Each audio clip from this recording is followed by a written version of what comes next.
Hey there, welcome to My Green Pets. I'm William Green. Happy April 2023. I've got a couple new things to show you this week, kind of unexpected, but it often is. And then, there are spikes. There's spikes. Flowers are on their way. So let's go ahead and get started. Let's have a look.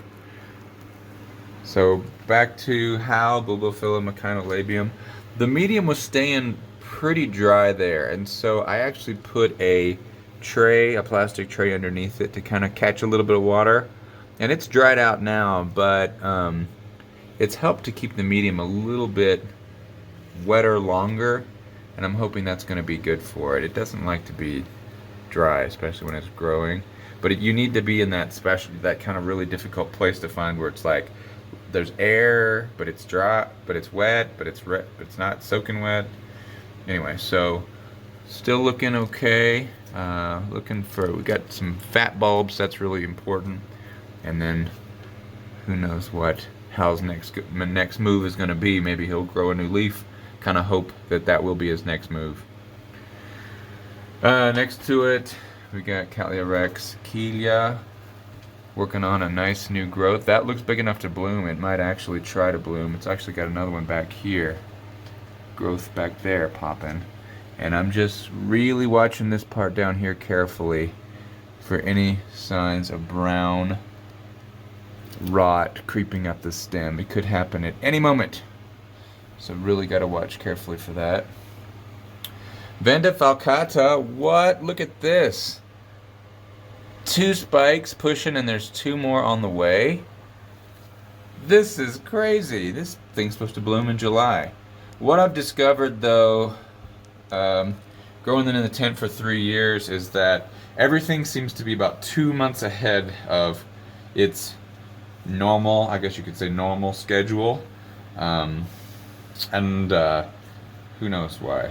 Maybe there's a myriad of reasons why it could be. Anyway, I'm excited to have some Vanda falcata flowers coming on. And then we've got this little pinguicula that I got from Orchids by the lake. Super, super happy with this little dude. And a 4th flower coming out now.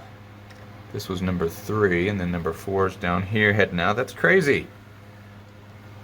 It's amazing, like, when you're used to orchids growing so slowly, and then you have something blooming like this, it's like, huh, not such a bad thing to have.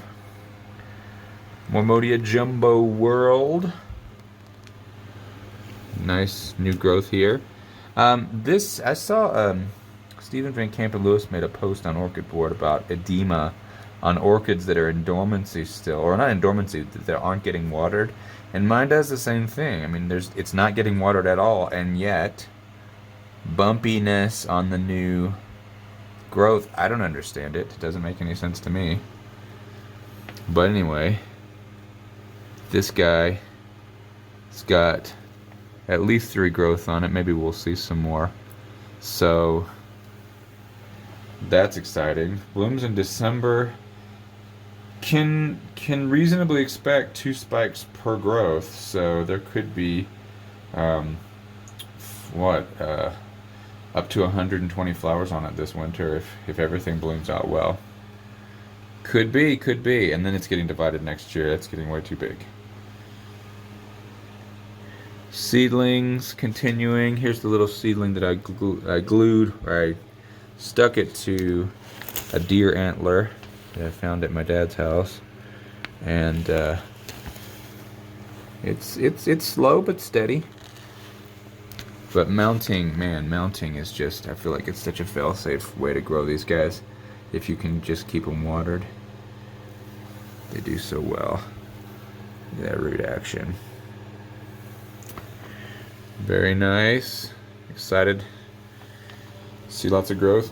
I split up the compots of Peruflora rexes last week, like I said I would, so now they're in their own little pots, putting out some decent sized growth.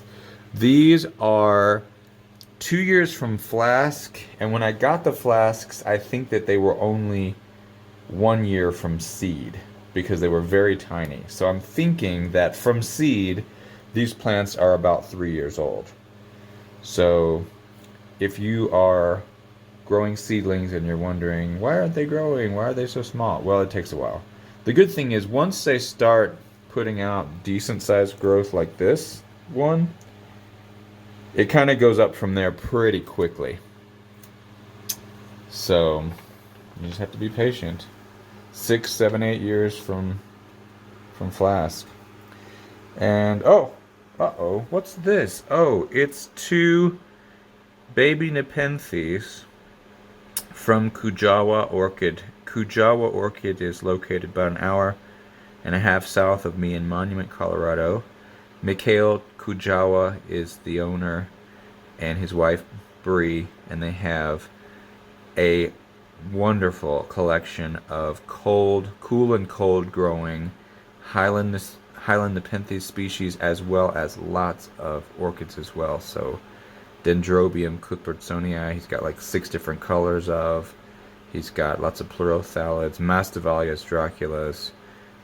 If you're into cool growers, maybe visit his website, Kujawa Orchid, Kujawa.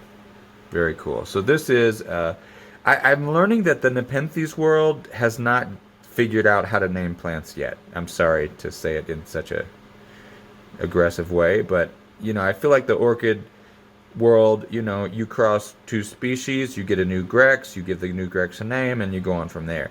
These things, I don't know what they're doing in the Nepenthes world. Somebody needs to get on top of this. But it's like, this is, what is it? It's Nepenthes Bongso Robusta by a cross of Densiflora by Rob Cantley. It needs a simpler name. So I might just call it Bob for now. I don't know. But definitely, Nepenthes people, you got to figure out this whole naming system. You can't just keep adding cross after cross after cross. That you got to like simplify it. So we got these guys, and then we also have 2 seedlings of Nepenthes. Excuse the stringy leaves of my dendrocolumn here. This is stenophyllum or stenophyllum. Really furry leaves, pretty cool. So I have Nepenthes now. We'll see how they do. So we're up to 5 carnivores, and I constantly say I don't have space. So anyway, more Cattleya rex seedlings down here, looking great. These are from my own breeding. This is Mayu by Orchid. These are 6 months out of flask.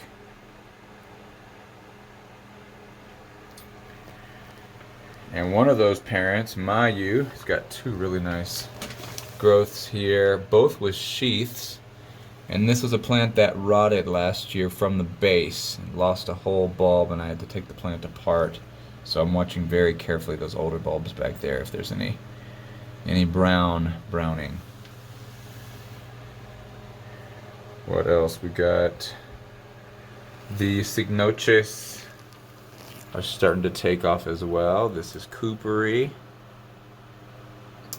and Fire Embers. These guys are the furthest along, but all the others are also starting to divide up into leaves. This little Rebecca Northern is the furthest along for sure. Again, the tent pushes the fast forward button, everything is about 2 months ahead. So a lot of people were asking me, how do you get your cloacias to flower in November instead of February? And that's just the tent. That's just the tent. So it's nice because Rex is supposed to bloom in midsummer, and it blooms in spring for me, which is great. This is Wida. Really nice sheath on a Wida. And another sheath just becoming visible on this new leaf inside there. New growth on Callia hardiana down here, looking great. Beautiful, man. This is the color. This is the perfect leaf color right here. Just this bright green. We got this Cattleya labiata with very dark leaves. In fact, purple on the back. And the new growth is this beautiful purple as well. So that tells us that it's possible it's going to have some very dark flowers as well. And this really looks like a mature growth. So this may not bloom, but it is, I would say, only 1 or 2 growths away from being large enough to bloom. You can see on this Rex, for example, you know, it had kind of a mature-ish size growth, another mature-ish size growth, and then the next one was big enough to bloom. This was the first bloom spike. So, yeah, this super close. This might be the closest of all my seedlings to blooming. Although this AC Burridge also has 2 really nice size growths on it. Maybe not big enough to bloom, but only 1 or 2 growths away. Same with this one, Triony Cashins. This is a clone. Clones grow faster because they're not growing from seed, they're growing from a mature plant. You can see 2 really nice, big, fat growths coming out of that thing. That might also be approaching bloom size. So, it's cool. We got flowers on the way. This guy, it's actually got a growth that's trying to grow out this hole here, so I have to like make sure it doesn't do that because that would be a disaster. The Rex, this is NT Rex pods are really splitting. Oh, excuse me. Splitting now. I miss my old camera. You can see that the pods have split really quite a bit. And I can actually see when I blow on it, I can start to see some little seeds starting to fly. So it's definitely about harvest time for these guys. And I have to choose, am I going to cut the spike or cut the stem and just hang the pods, or am I going to leave them on the plant? I don't really know if it makes a huge difference in viability at this point. The first year I took the pod off the plant and just hung it in a cup, in a bag, and let it collect seed that way, and I got lots of seedlings off that. So we will see. We will see. But it's about time to collect that seed, and that's great because those 2 pods have taken a lot out of this plant, and I'm hoping that it's going to green up once those have been removed. Alright, well, thank you for checking in on my green pets yet again this week. End of April, middle to end of April, we should start seeing flowers on the Vanda, and then of course the Cattleya Rex are going to be blooming at that time as well. It's an exciting time. Spring is here. Hope everything's going well for you. Take some time to just appreciate your plants, no matter what they are, where they're at, whether it's just pushing new growth, pushing new roots, or maybe just sitting there not doing anything. But a little attention goes a long way with these guys. And it's good for you too, believe it or not. Alright, enough of that. Have a great week, and I will see you next time right here on My Green Pets. I'm William Green. See ya.